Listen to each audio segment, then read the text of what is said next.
Hello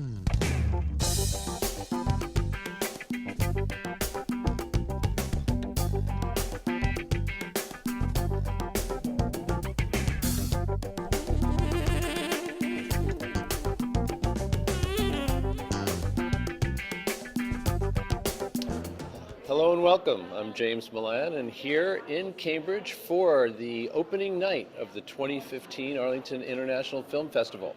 And I am here tonight with Joshua Seftel and Tom Miller, the stars of this evening. They are the executive producer and producer of The Secret Life of Scientists and Engineers, which is the featured show for tonight. Guys, thanks for coming. Sure thing. Thanks for having us. So tell us just a little bit about the origins of The Secret Life and what your goals are with it. Sure. Well, so there was a point in time a few years ago when we were doing science journalism, and we noticed that scientists don't really get a lot of attention, and we, Tom and I were talking to each other, and we said, how is it possible that we know so much about Kim Kardashian, yet we know nothing really about the lives of scientists who are really the people who are helping to change our world and are forging our future. And we started talking about that and said, let's create a series that delves into that and that humanizes scientists and makes science accessible. And so we brought the idea to Nova, and it became a web series. And Tom, could you just describe what are the components of the series? Sure. So we do profiles of the scientists. They're usually very short videos that live on the web. And we explore their science, so we definitely are taking science and engineering very seriously, and at the same time, we're playful.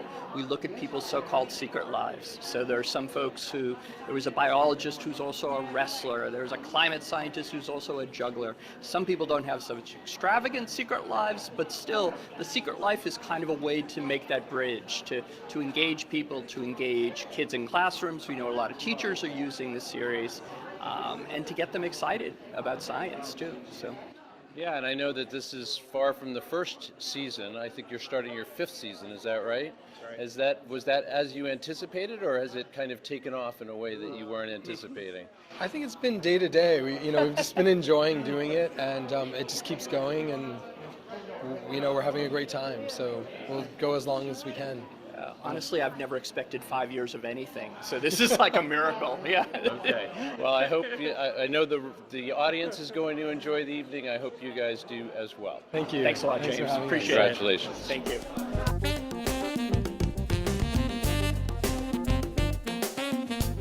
I'm here with Paula Apsel, who is the senior executive producer of Nova. Paula, thanks for coming tonight. Very welcome. Happy to be here. My understanding is that The Secret Life is not typical Nova fare. Was this something that an area, web series, etc., that you wanted to get into? Does Nova do this, generally, or is this an exceptional series for you? Well, Nova was first. We've been on the air for 42 seasons. So Nova was primarily a television program. But of course, you can't survive in this environment anymore as just a television program. So several years ago, we really started to think about our digital presence. And one of the things that we wanted to do was to make short-form videos. And Josh Seftel came to us and proposed Secret Life of Scientists and Engineers, and we were very happy to do it. And so in some sense, in terms of length, of course, it is dissimilar to the Nova hour-long documentaries. But in one way, I really think it is very similar to Nova in that it emphasizes character, because science is, above all, a human endeavor. And these are the people behind science. And we're very happy to have the opportunity to, in a sense, dispel a lot of the stereotypes about scientists. That they're nerdy, that they are in the lab all day and night, and they have no other interests. Because, of course, nothing can be further from the truth. Scientists are very passionate people, and they have tons of interests. And I think Secret Life really makes that point very well. And with the notable success of Secret Life as a web series, can we expect more such fare from Nova in the future, do you think?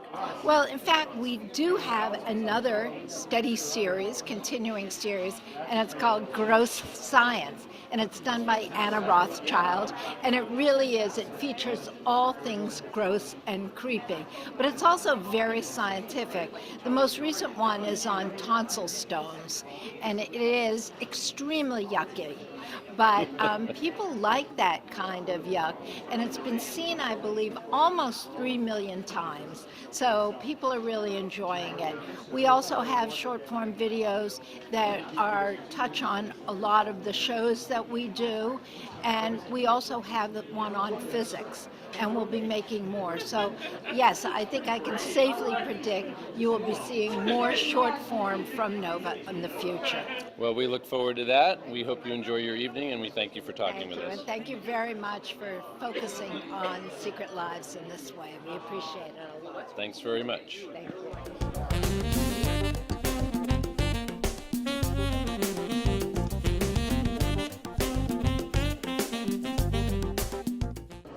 I am here with Rudy Tanzi, who is one of the featured subjects of The Secret Life of Scientists and Engineers. And Rudy, the scientific world knows you as an Alzheimer's researcher of note, but what do we not know, or what would scientists be surprised to find out?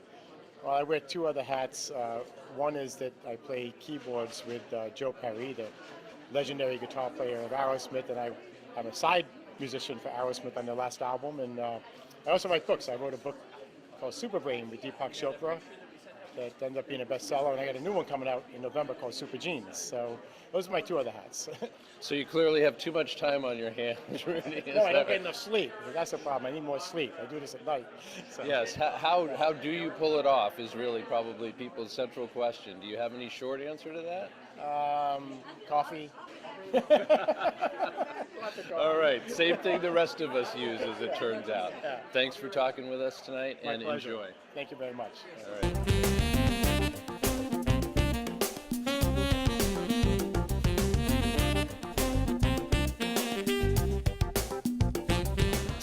I am speaking with Jean Burko-Gleason, who is a psycholinguist of note, but she is more than that. Can you tell our audience what it is that they would find out about you in listening to or tuning in to The Secret Life of Scientists and Engineers? They would find my secret, which is that I tend to drive rather over the speed limit and that I like cars a lot.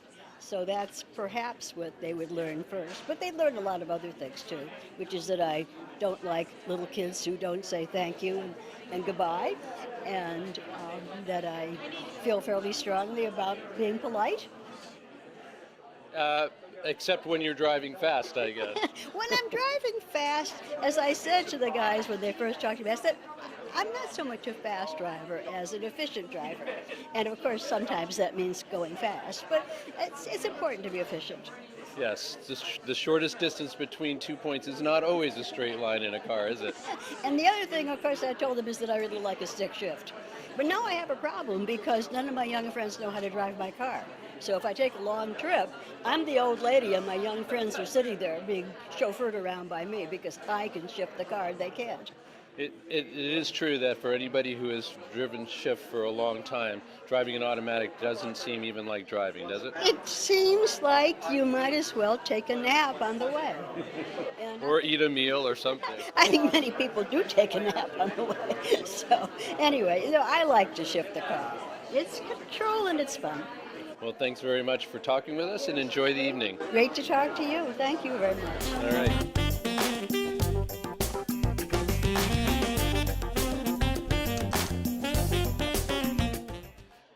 It is my distinct pleasure to be here with Erica Ebel, who is a biologist. Biochemist, excuse me. She's a biochemist of note in the scientific world, but also has a secret, as you could find out on The Secret Life of Scientists and Engineers. Would you mind sharing that with us? Sure, I am a former Miss Massachusetts in the Miss America program. And I understand that there, if I'm thinking about it correctly, that there is a talent component to the beauty pageant Is that right? Yes, there is. I would imagine that you fared well there. Well, I did. So I actually won talent at Miss America. I'm a classical pianist. I went to the San Francisco Conservatory of Music for my training. So a beauty pageant contestant, or winner, in fact, a concert pianist, and, oh yes, a biochemist. Yes, thank you. How do you do it?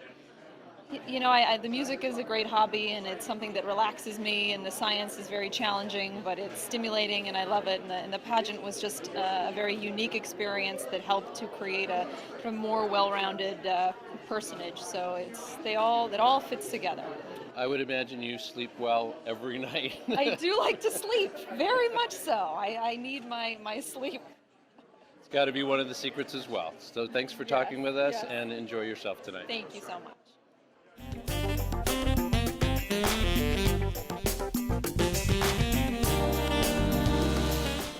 I'm talking with Colin Engel, and this roboticist by day is something else by night. Can you tell us a little bit about that, Colin? Well, I think you're talking about some of the adventurous sports that I like to take on. You're right. Can you just describe a little bit what some of those are and what your how it is that you embrace them?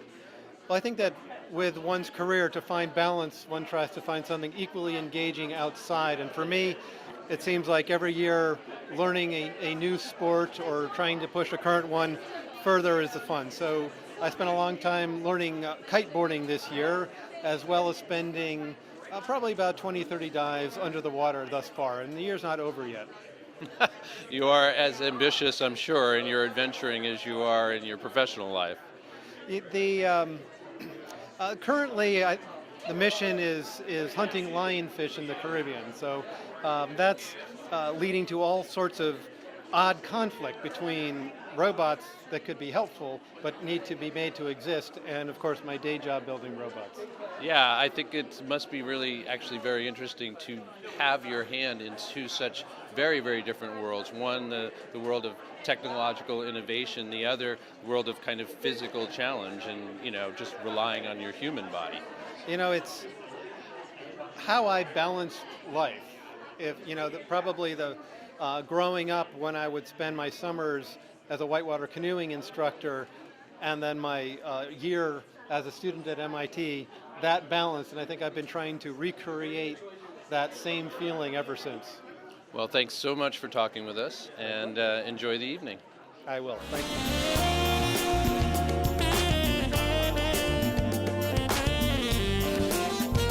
Several of the folks I've been talking to tonight have needed an introduction. This man maybe does not. He may be very well familiar to many of you. Steven Pinker is an experimental psychologist by day, but by night he is up to all kinds of other things. So why would people know you as a late night foil? I had the distinction of being on the Colbert Report 4 times, most terrifying experience of my career, but I must have survived the first time because he had me on again. That's right. Either you bring out the sadist in him, or things actually worked well. So what does that do for you, being on the Colbert Report and other such activities in terms of your science? Well, I certainly hope that it will give a line to my obituary writer for my finest moment, which is when he said, you study the brain, I demand that you explain to me how the brain works in exactly 5 words. And I said, brain cells fire in patterns. The crowd went wild. He was dumbstruck. That may have been my finest moment of my career.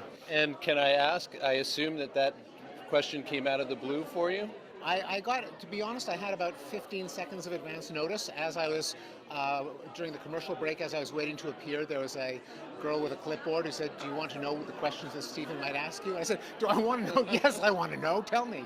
And so she gave me a list of questions. That was one of them. And as the clock was ticking down, I prepared an answer to that one. So it wasn't totally off the cuff, but it was close. Yes, it was 15 seconds qualifies as a great achievement in terms of that kind of succinctness. Congratulations. Thank you. I'm sure you'll have some more chances for such achievements in the future. And thanks very much for talking with us. Oh, it's a pleasure. Thanks for having me. Enjoy the evening. Thank you.